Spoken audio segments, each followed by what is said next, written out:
নমস্কার, good evening and welcome to lakh টাকার লক্ষ্মী লাভ season 2।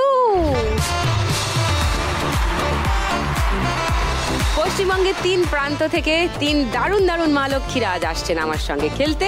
তাদের জীবনের কথা শুনি আর তাদের সঙ্গে আগে আলাপ সেরে নিই। Please welcome.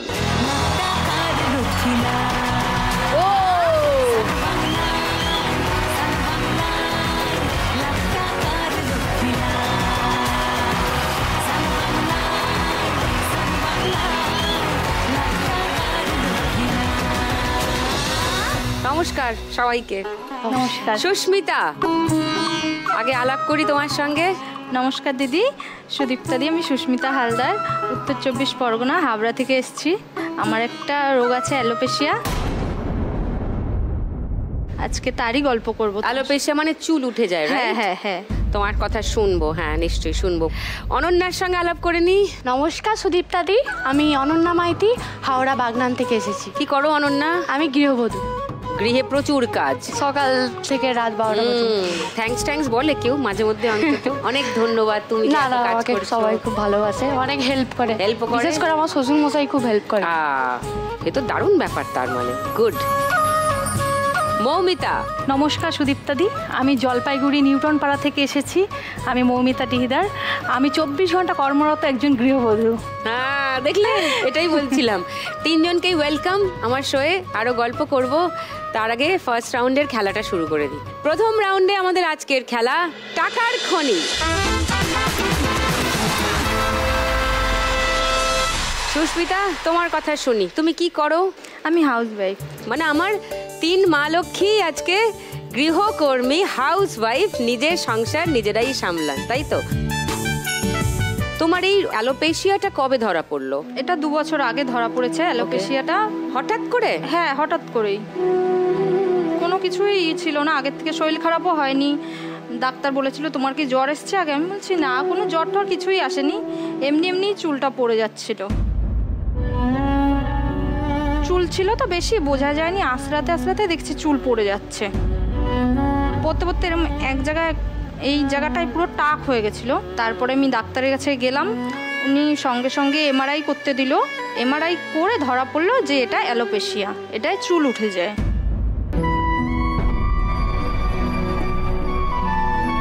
ডাক্তার দেখিয়ে ট্রিটমেন্ট করলাম। উনি বললো চুল ওঠার এখন কোনো চান্স নেই, আগে তুমি কোর্সটা কমপ্লিট করো, ওষুধের যে একটা কোর্স থাকে সেটা তুমি কমপ্লিট করো। তা আমি ওই যে বলেছিল সেই কোর্সটা কমপ্লিট করেছি, তাও হয়নি। ওখান থেকে আবার যে যেরকম বলে সেরকমই আমি অন্য জায়গায় দেখাই, কিন্তু কিছুই হচ্ছে না। এখন এক জায়গা দেখাচ্ছি আমি, ওখানে বললো 3 বছর তুমি কোর্স করো, যদি কোনো চুলের কোনো দেখছো একটুখানিকেও হচ্ছে, তুমি সঙ্গে সঙ্গে আসবে, আমি তোমার ওষুধের মাত্রাটা একটু বাড়িয়ে দেবে। যেহেতু আমার আছে, হাই প্রেশার আছে, তাই আমি কড়া ওষুধ খেতে পারি না, ওষুধের মাত্রাটা বাড়িয়ে দেবে। যদি দেখি আমি, এখন 1 বছর হয়েছে ওষুধটা খাচ্ছি, এখনও কিছু দেখি মানে পাইনি। 2 বছর আগে অবধি তো তোমার মাথায় চুল ছিল? অনেক চুল ছিল সেই সময়। সুস্মিতার চুল কতটা ছিল তার ছবি দেখাতে চাই আমি সবাইকে একবার।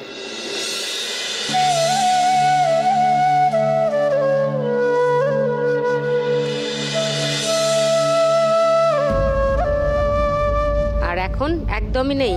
না, একদমই নেই। তুমি কি দেখাও কাউকে? না, দেখাও না, ভালো লাগে না, কষ্ট হয় দেখাতে। তো বটেই।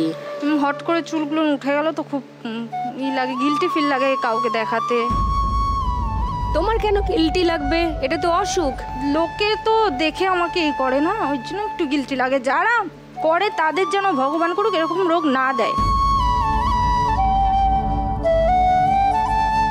তুমি কি একবার দেখাবে যে এখন কি কন্ডিশন আছে? হ্যাঁ দেখাবো। দেখাও।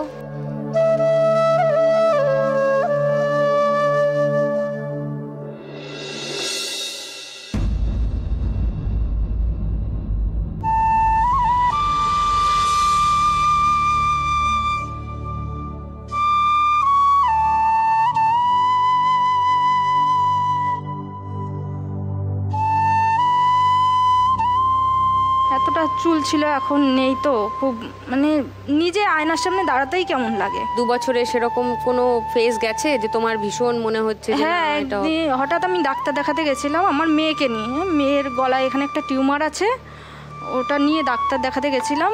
তার ট্রেনে বসেছি, আমরা সবাই বসে রয়েছি, একটা বউ হঠাৎ এসে বলছে কি এর পাশে বসিস না, কি না কি রোগ আছে। আমার পাশে আমার মেয়ে আছে, আমার কি না কি রোগ আছে। এইসব শুনলে না খুব খারাপ লাগে। মানে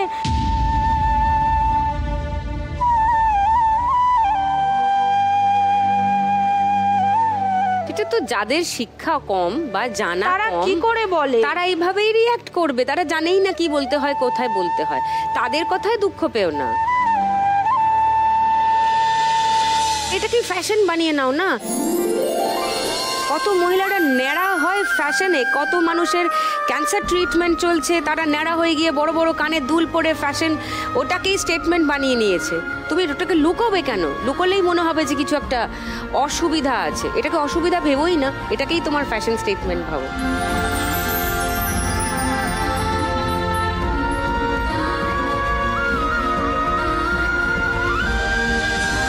এরকম করেই ঘোরো। দেখো হাসলে কত সুন্দর লাগছে তোমাকে দেখতে।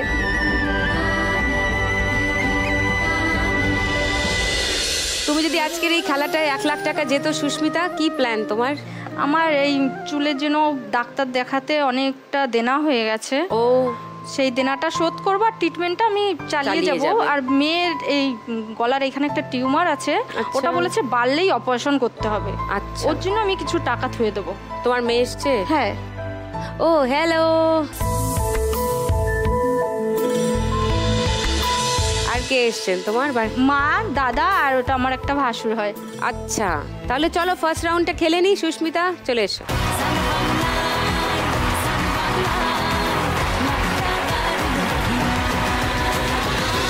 তোমার 1 মিনিট সময় শুরু এখন।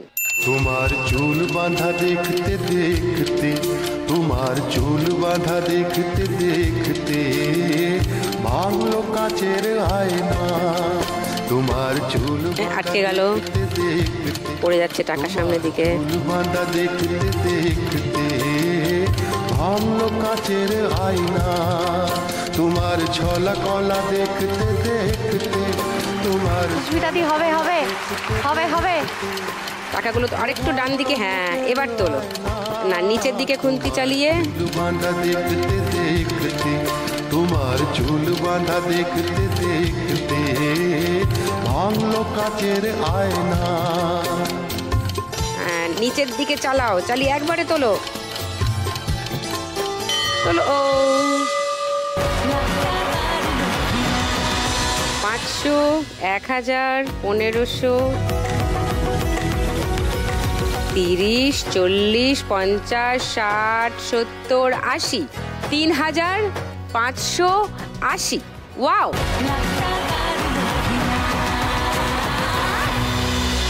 এবার অনন্যা, তোমার গৃহের গল্প শুনি। তুমি বললে তুমি গৃহবধূ। প্রতিটা মেয়ের কাছে তার বাবা হিরো, রাইট? আমার কাছে আমার বাবা সুপার হিরো। তো আমার বাবা খুবই অসুস্থ, তো ওনার গলায় ক্যান্সার ধরা পড়ে। তখন আমার 14 বছর বয়স। এর আগে উনি খুব সুন্দর গান করতেন, বাজনা বাজাতেন, অনেক রকম বাজনা বাজাতে পারেন, অর্কেস্ট্রারে গান করেছেন এবং বিভিন্ন ইনস্ট্রুমেন্ট বাজাতে পারেন। অনেক রকম প্রতিভা আছে। তো হঠাৎ করে ওনার এই ঝড়টা নেমে আসে আমাদের ফ্যামিলিতে। ক্যান্সারের চিকিৎসাও হয়, আর্থিক সমস্যার কারণে চিকিৎসাটা বন্ধ হয়ে যায়। আমার ইচ্ছা, আমি যদি জিততে পারি তো আমার বাবার চিকিৎসাটা আমি ভালো করে করতে চাই। তুমি একা বোন নাকি তোমার ভাই? আমার দাদা আছে। দাদা এসেছেন? হ্যাঁ, দাদা ও এসেছে। নমস্কার। তো দাদাও তো নিশ্চয়ই এই ব্যাপারে কিছুটা কন্ট্রোল। দাদা অনেকটাই হেল্প করেছে। তখন দাদা ক্লাস 9-এ পড়তে পড়তে পড়া ছেড়ে দিয়েছে। আচ্ছা, পড়া ছেড়ে দিয়ে পুরো সংসারটাকে তখন দাদাই চালাতো। আমার বাপ্পি পুরো মানে একদম লিখে লিখে বলতেন, মানে পুরো কথা বলা পুরো বন্ধ হয়ে গেছিল। এখন আবার ঠিক হয়েছে খানিকটা। এসেছেন উনি। কোথায় বাপ্পি? ও নমস্কার নমস্কার। ও এখন কথা বলতে পারেন? গলার প্রবলেমটা আমার আছে, আমি সেইভাবে ফুল ট্রিটমেন্টটা তো করিনি, করতে পারিনি, কারণ ফিনান্সিয়াল কন্ডিশন মানে টোটালি ডিপেন্ড করতো আমারই ওপরে। আমার এই প্রবলেমটা হয়ে যাওয়ার পরেই টোটাল চাপ প্রেসারটা পড়ে গেল ছেলের ওপরে। ছেলে ফ্যামিলি মেনটেন্স করতে গিয়ে হয়, যার ফলে সেইভাবে যতটা চেষ্টা করবার ও করে গেছে, আর তারপরে ট্রিটমেন্টটা কমপ্লিট হয়নি আর কি।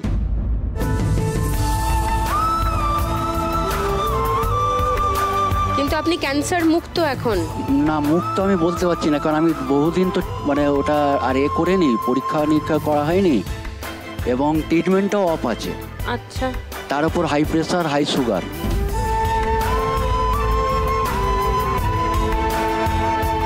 তো তোমার হাজবেন্ড বা শ্বশুর বাড়ি বা তোমার অন্য কোনো আত্মীয় স্বজন আর কি? আমার শ্বশুর মশাই ভীষণ ভালো, উনি একদম আমাকে মানে এক কাপড়ে যাকে বলে নিয়ে এসেছেন।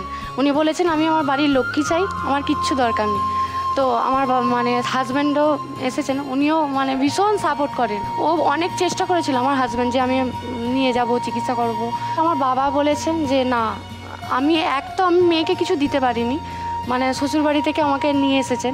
তো তারপরে আমি যদি আবার ওই সমস্যাটা গিয়ে ওখানে ধরি, একটা খুব মানে বাপি ওটা লজ্জায় বলে না। তখন আমার মনের মধ্যে একটা জেদ ছিল যে আমার বাপির চিকিৎসা আমি করাবো, মানে যদি আমি জিততে পারি আমি আগে আমার বাবার চিকিৎসা করাবো।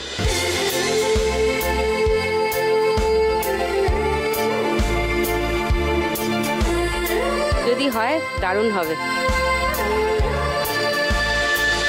ফার্স্ট রাউন্ডটা খেলে নি, এসো।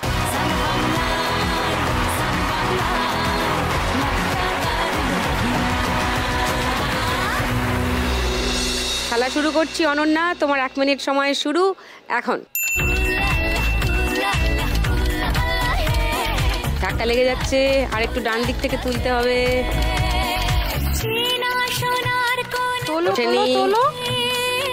ওঠেন, এই উঠেছি, উড়ে বাবা রে।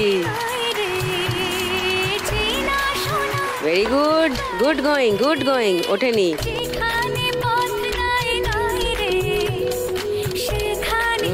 টাকা তোমার সামনে দিকে, তুমি ওপাশে খুন্তি মারছো।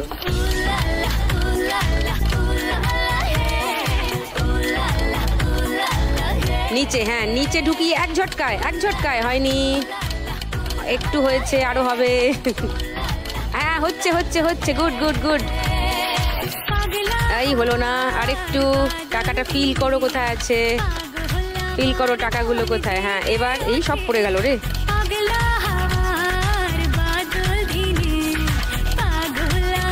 হচ্ছে না,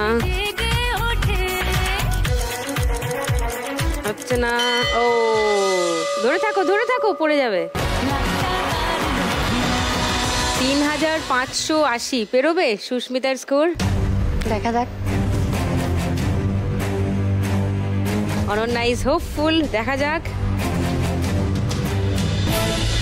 500, 1000, 1500, 2000, 2500, 3000, 3500 পেরিয়ে গেছে। ওয়াও! 3700, 3900, 80, 90, 200, 10, 20। হ্যাঁ 5220।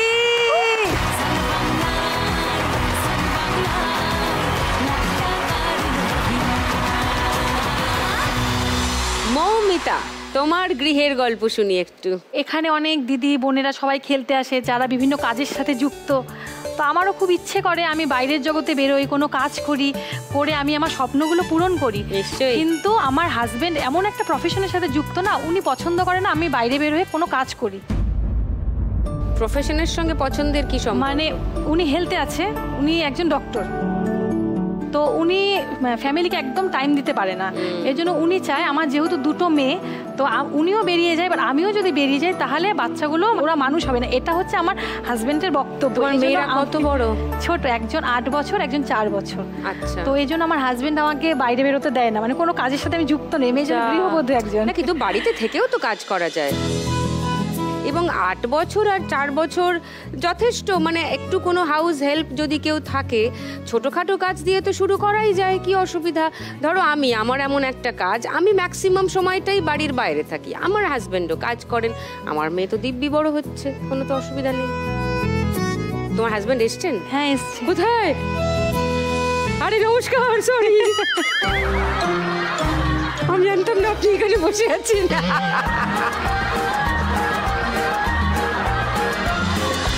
আপনি পেশাগত কারণে বেশি সময় দিতে বাড়িতে পারেন। হ্যাঁ দিদি, সেটা হতেই পারে, কিন্তু ইচ্ছে নেই বউ কাজ করবে না না। আমার ইচ্ছে হচ্ছে ছোট মেয়েটা 4 বছর, ও একটু বড় হোক, তারপর হ্যাঁ পরে। কত বড়? অনেক বড় হয়ে গেছে।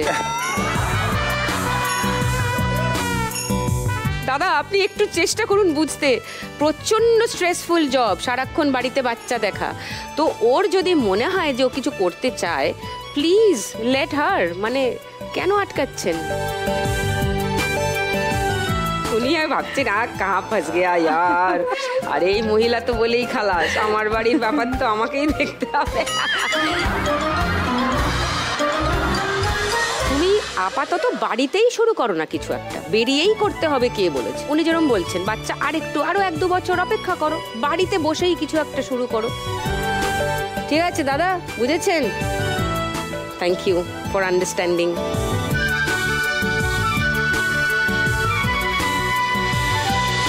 আর যদি 1 লাখ টাকা পাও মৌমিতা, কি করবে? দিদি অ্যাকচুয়ালি আমার মানে বাবাকে আমি বাবু বলি, আমার বাবু 53 ইয়ার্সে এক্সপায়ার করে গেছে। তো তখন আমার মার এজ ছিল 42। তো তারপর থেকে আমার মা বাইরের জগৎ ভুলেই গেছে। কেন?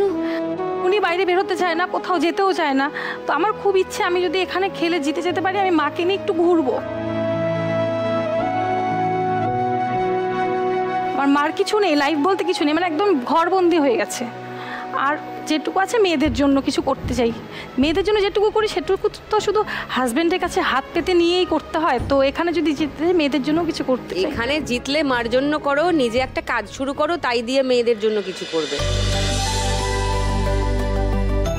তাতে তোমার মেয়েদেরও ভালো লাগবে, এটা ভেবে যে মা একটা কিছু করছে, ক্রিয়েটিভ কিছু, প্রোডাক্টিভ কিছু, এবং সেখান থেকে আমাদের জামা কিনে দিচ্ছে, বই কিনে দিচ্ছে, বুঝেছো?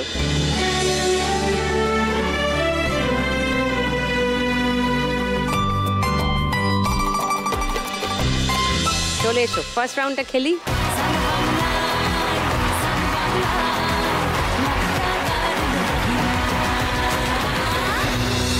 মৌমিতা, সময় শুরু হচ্ছে এখন। নাও এবার তোলো। হবে মৌমিতা দি, হবে হবে।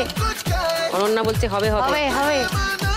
একসঙ্গে নিচে খুন্তি চালাও, একবারে তুলে নাও, অনেকটা হচ্ছে না, তোলো। হ্যাঁ হচ্ছে হচ্ছে হচ্ছে।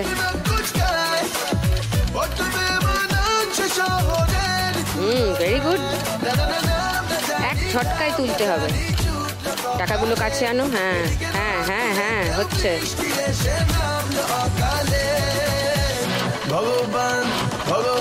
নাইস। হলো না, আরো বেশি সময় নেই, চটপট। একবারে অনেকটা তুলে নাও।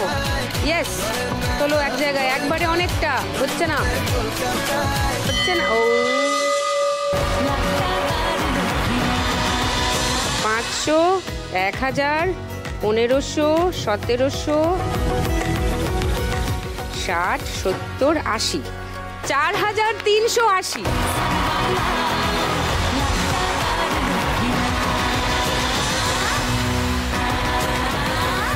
এইবার ফেভারিট রাউন্ড শুরু হবে, সবারই তো খুবই পছন্দের এটা, তাই তো? আর দেরি না করে শুরু করে দিই, গানে গানে লক্ষ্মীলা।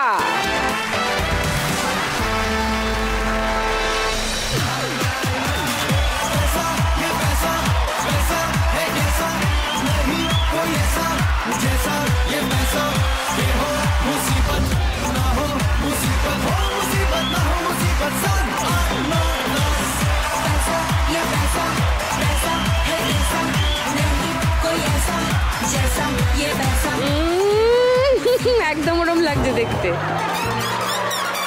খনন কার্য চালালো, আমাকে একটু শিখিয়ে দাও তো। আমার সত্যি সত্যি চোখ দুটো টেরা হয়ে গেছে। কি টাকা! বাবা রে বাবা 5220, 3580, ওদিকে 4380। সবাই তো পুরো খেলাই খেলে নিয়েছে। হ্যাঁ, আর বাকি রাউন্ড না খেললেও হবে।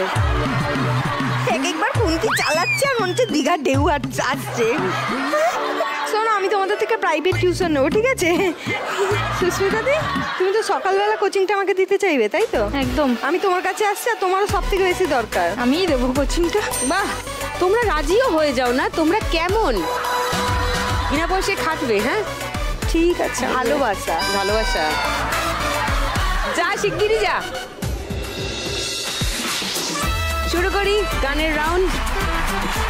প্রথম গানের জন্য প্রথম ক্লু 1500 টাকার জন্য অডিও ক্লু। বাজারে হাত আসছে অডিও। অনন্যা, সোনা আর শেষ করো দিন গোনা, আমি হেভি রোমান্টিক। রিয়েলি? ও এটা আমাকে লাভ ইউ বলছে ভাই। বিশ্বাস করুন ভাই, আমি কিছু বলিনি ওকে। ওইদিকে তাকিয়ে করতে ব্যাপারটা একটা মানে দাঁড়াতো। তোমাকেও প্রচুর ভালোবাসি। Thank you. লক করলাম তোমার উত্তর। একদম। সেকেন্ড ক্লু শোনাবো। শোনো শোনো, সেকেন্ড ক্লু শুনে নাও। তোমার মনের কোণে যদি বাজে সাইরেন, প্রেম প্রেম খেলে নিতে চাই। চড়বো সাইকেলে কিংবা টয় ট্রেনে, এনে দেবো যা বলবে তাই। এটাই বলো এটাই? একদম কনফার্ম এটাই। তাহলে থার্ড ক্লু শোনাচ্ছি না কাউকে, গানটা শোনাবো। সোনা আজ শেষ করো দিন গোনা, বুঝো কেন বুঝছো না, আমি হেভি রোমান্টিক আর অল্প ডিমান্ডিং। রানী তুমি আর সেজো না পানি, আমি টানবো তোমার ঘানি, যদি সচ্চা লাভার হও আর একটু কেয়ারিং। এক সেকেন্ডে বাজিয়ে দিয়েছে বাজার। বাপরে বাপ। আর পেয়ে গেছে 1500 টাকা। 6720 অনন্যা স্কোর। সেকেন্ড গান, প্রথম ক্লু 1500 টাকার জন্য কোথায় আসবে? স্ক্রিনে।